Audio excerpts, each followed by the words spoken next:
आपण स्टार्ट करूयात. I am sharing my screen. So lastly we had ended up at lecture number 6 where I had discussed about Pascal's law. मी last time Pascal's law discuss केलं होतं बरोबर. And what did I say की जे काही apply केलेलं pressure आहे एखाद्या एनक्लोज फ्लुइडला, तर ते प्रेशर सगळीकडे इक्वली आणि अनडिमिनिश्ड डिस्ट्रीब्यूट होतंय. Right. So this is Pascal's law की जे काही प्रेशर आपण एनक्लोज फ्लुइड वरती ऍक्ट करणार आहे, तर ते प्रेशर आहे तसे इक्वली आणि अनडिमिनिश्ड त्या कंटेनरच्या वॉल्स वरती ऍक्ट होणार आहे. फक्त ह्याच्यामध्ये आपण काय करतोय, इफेक्ट ऑफ ग्रॅव्हिटीला निग्लेक्ट करतोय. इथं जे काही वर्ड्स मी सांगतेय तो प्रत्येक वर्ड इम्पॉर्टंट आहे. I am saying it is equally distributed, I am saying it is undiminishedly distributed, and I'm saying that gravity is neglected. So whenever you are writing Pascal's law, I want these three factors to be in the law when you are writing it. एक काय पाहिजे त्याच्यामध्ये, first is equally distributed, second is undiminished, and third is effect of gravity is neglected. So this is the statement of Pascal's law that we have studied in the previous lecture. Now today we will go for applications of Pascal's law. Before going for applications, we will see the scientific proof or we will see the experimental proof of Pascal's law. कि experimentally तो law prove कसा केला गेला. Okay.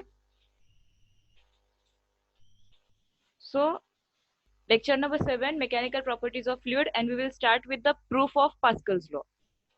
So coming back, एक काय काय consider केले, 4 arms आहेत, एरिया ऑफ क्रॉस सेक्शन प्रत्येकाचा वेगळा आहे, प्रत्येकाचा पिस्टनचा एरिया ऑफ क्रॉस सेक्शन वेगळा आहे सिलेंडरच्या शेपमुळे. जे काही फ्लुइड कन्सिडर केले ते फ्लुइड इनकॉम्प्रेसिबल आहे, आणि जे काही पिस्टन्स आहेत this pistons are air tight and they are frictionless. ही आपली बेसिक कंडिशन आहे. ही कंडिशन एकदा सॅटिस्फाय झाली की मग आपण पुढे काय करू शकतो, पुढे त्याचा प्रूफ देऊ शकतो. आता इथं काय होणार आहे बघा, 4 पिस्टन्स आहेत. पहिल्या पिस्टनच्या वरती ऍक्ट होणारा फोर्स आहे एफ, आणि त्याचा एरिया ऑफ क्रॉस सेक्शन आहे स्मॉल ए. त्यामुळे त्याच्यावर एक्झर्ट होणारा प्रेशर किती आहे, PA, which is equal to F upon ए.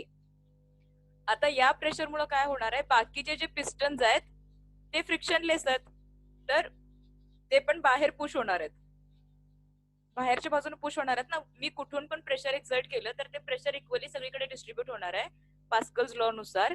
त्याच्यामुळे ते सगळे पिस्टन्स बाहेरच्या बाजूने पुश होणार आहेत. आता ते जे बाहेरच्या बाजूने पुश झाले तर त्यांना परत आतमध्ये मूव्ह करायसाठी किंवा त्यांच्या ओरिजिनल पोझिशन वर आणण्यासाठी मी फोर्स किती अप्लाय करायला लागतोय ते बघतेय.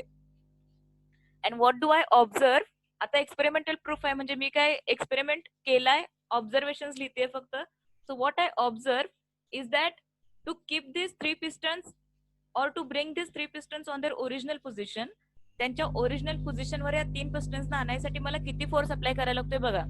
डी वरती किती फोर्स अप्लाय करायला लागतोय, 2F. सी वरती किती फोर्स अप्लाय करायला लागतोय, 3F. आणि डी वरती किती फोर्स अप्लाय करायला लागतोय, F/2. म्हणजे काय लक्षात येते आपल्या, मी वरती एक्झर्ट केलेला फोर्स किती होता, फक्त F. पण बी सिलेंडर वरती त्याचा किती फोर्स किती एक्झर्ट करायला लागला मला, 2F, जेणेकरून जे बाहेर गेलेली स्लाइड होती तिला मला परत आणता येईल. एक्सपेरिमेंट लक्षात घ्या, एफ वरून तुम्ही प्रेशर एक्झर्ट केलं, प्रेशर एक्झर्ट केल्यावरती ते प्रेशर बाकीच्या 3 पिस्टन्स वरती ऍक्ट झालं, ते पिस्टन्स बाहेर मूव्ह झाले, आणि आपण काय करतोय, त्यांना ओरिजिनल पोझिशनला मागं आणण्यासाठी किती फोर्स एक्झर्ट करायला लागतोय ते बघतोय. तर पहिला पिस्टन आत प्रेस झाला ए वाला, बी वाला जो बाहेर पुश झालाय त्याला आत प्रेस करायसाठी किती फोर्स लागतोय, 2F. त्याच्यानंतर सी वाला जो पिस्टन बाहेर मूव्ह झालाय त्याला परत त्याच्या ओरिजिनल पोझिशन वर आणण्यासाठी मला किती फोर्स एक्झर्ट करायला लागतोय, 3F. आणि तेच डी वाला जो पिस्टन आहे तो जो बाहेर मूव्ह झालाय त्याला परत आत पुश करून ओरिजिनल पोझिशन वर आणण्यासाठी किती फोर्स एक्झर्ट करायला लागतोय, F/2. सो प्रत्येक केसमध्ये हे फोर्सेस आहेत, प्रत्येकाचे एरिया ऑफ क्रॉस सेक्शन हे फोर्सेस आहेत, प्रत्येकाचे एरिया ऑफ क्रॉस सेक्शन आपल्याला माहिती आहेत. मग त्याच्यावरून आपण प्रत्येकासाठी लागणारे प्रेशर कॅल्क्युलेट करू शकतोय. So when we start calculating the pressure, what do I find, the pressure on piston B or the pressure on piston B is equal to 2F. एवढा एक्झर्ट करायला लागलेला, एवढा फोर्स मला लावायला लागलेला त्याला आत पुश करायसाठी, आणि त्याचे एरिया ऑफ क्रॉस सेक्शन किती होतं, 2A. सो किती होतंय बघा, PB pressure on piston B, it is equal to F by A. But what do I know? This F was the pressure that I exerted on piston A, बरोबर, PA. त्याच्यानंतर similarly PC जो बाहेर push झाला होता त्याला आत push करायसाठी मला किती फोर्स एक्झर्ट करायला लागलेला? 3F. आणि त्याचा area of cross section 3A होता. आणि मग तो प्रेशर किती झाला? F अपॉन A, म्हणजे परत PA झालं. आणि डी साठी काय झालं होतं? फोर्स एक्झर्ट करायला लागलेला F/2, area of cross section होता A/2. त्याच्यामुळे त्याच्यावर पण एक्झर्ट होणारा प्रेशर किती आलं? F/A, which is PA. त्यामुळे what do I find is the pressure that I exerted at point A was equally distributed to all other pistons or equally distributed in the cylinder or in the container which included fluid which is incompressible. So this is the conclusion that we get for the experimental proof of Pascal's law. The conclusion is pressure applied on piston A is transmitted undiminished and equally to all other parts of fluids and walls of vessel.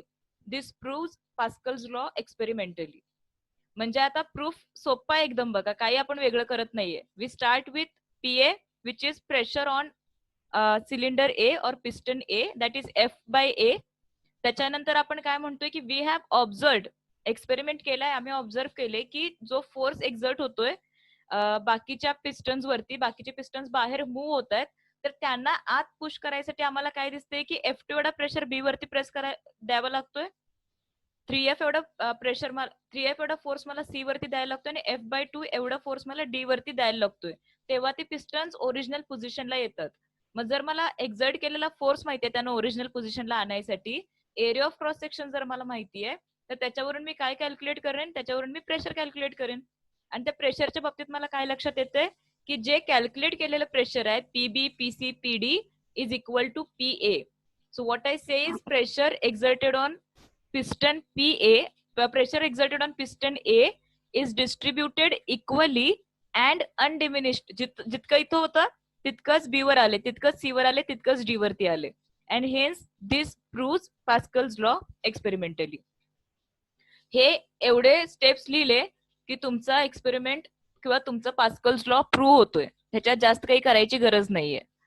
Moving on next, we are now going to look at applications of Pascal's law. We are looking at application of Pascal's law. As I said earlier, there are two applications. The first application of Pascal's law is hydraulic lift किंवा ज्याला hydraulic elevator म्हणतोय आपण, बरोबर. आणि याच्यामध्ये बघा hydraulic lift मध्ये काय आहे, वर्किंग प्रिन्सिपल कसा आहे? देर आर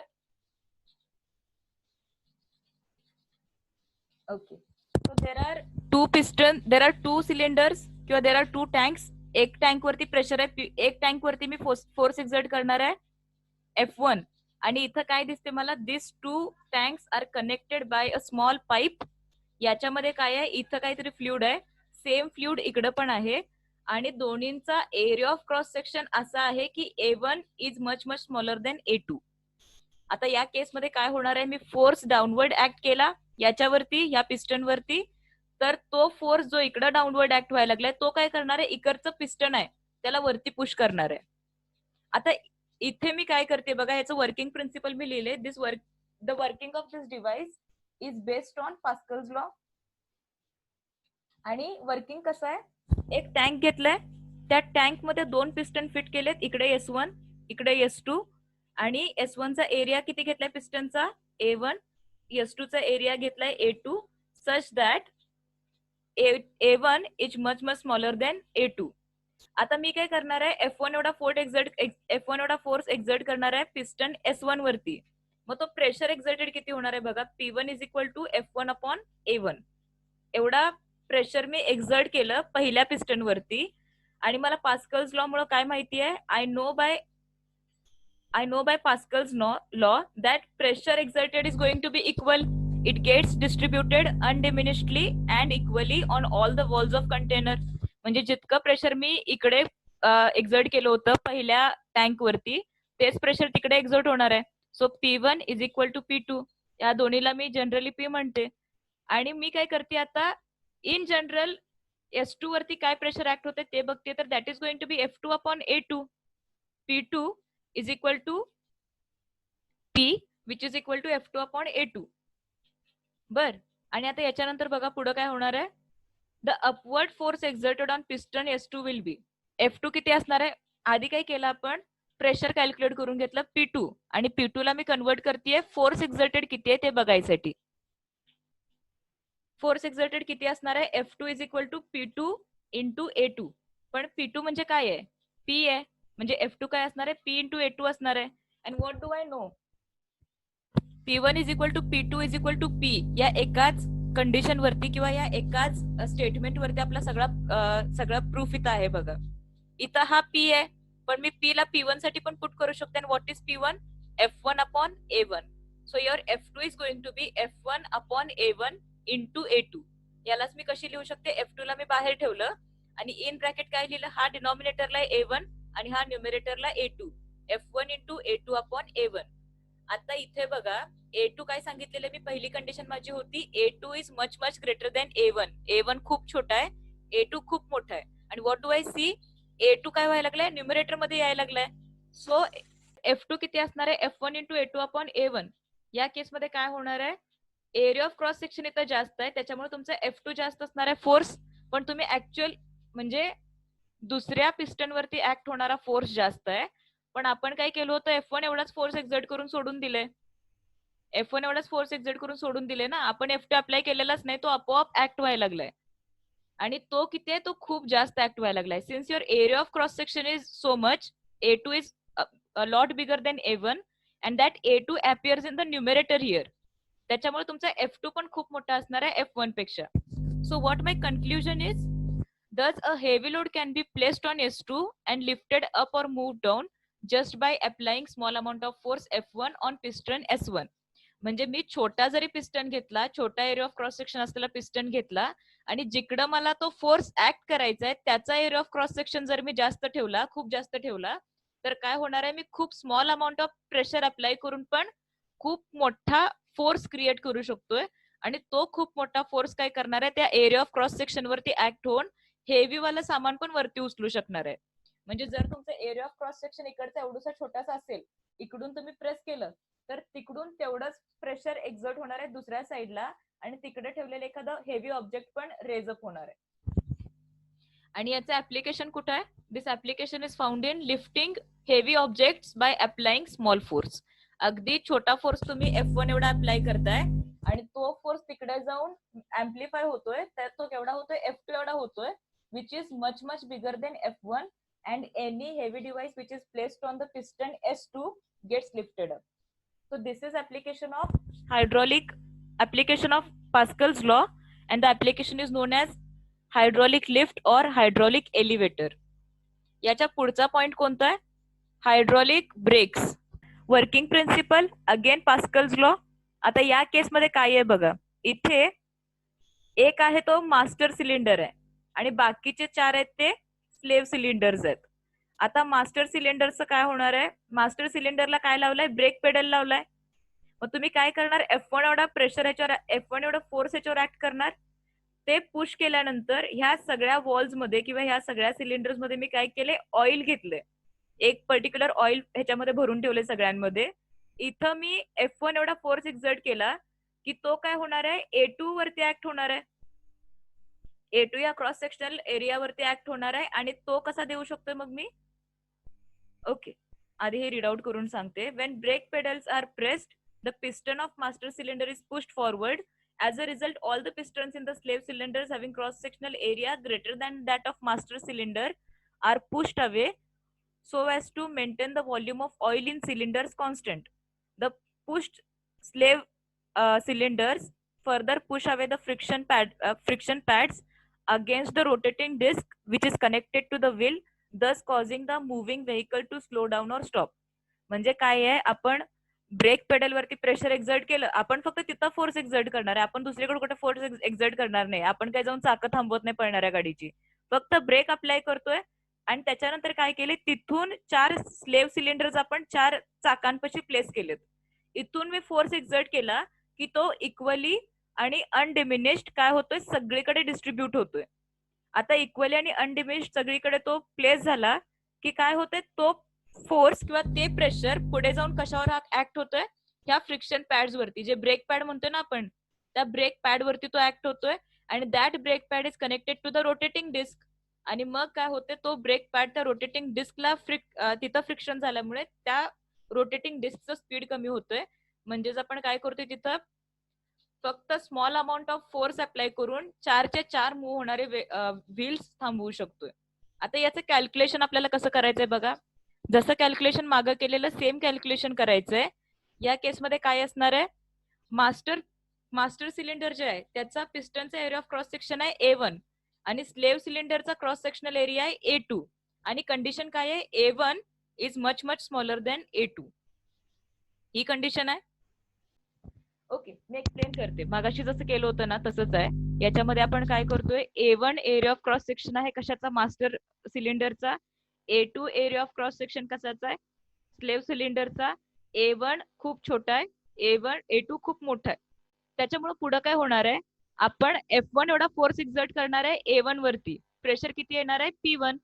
आणि by Pascal's law what do we know, P1 is equal to P2 is equal to P. मग प्रेशर जे पुढच्या बाकीच्या 4 स्लेव्ह सिलेंडर्स वरती ऍक्ट होणार आहे ते प्रेशर किती असणार आहे, P2 which is equal to F2 into A.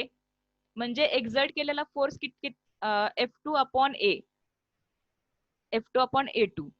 आणि त्याच्यानंतर थांबा, असं सांगत बसलं तर काही नाही करणार. Okay, such that A1 is greater, A1 is small than A2. आता मी जेव्हा ब्रेक अप्लाय करते तर P1 मुळे प्रेशर किती एक्झर्ट होणार आहे, F1 upon A1. This pressure is distributed equally so that I get P1 is equal to P2 is equal to P. This is your Pascal's law.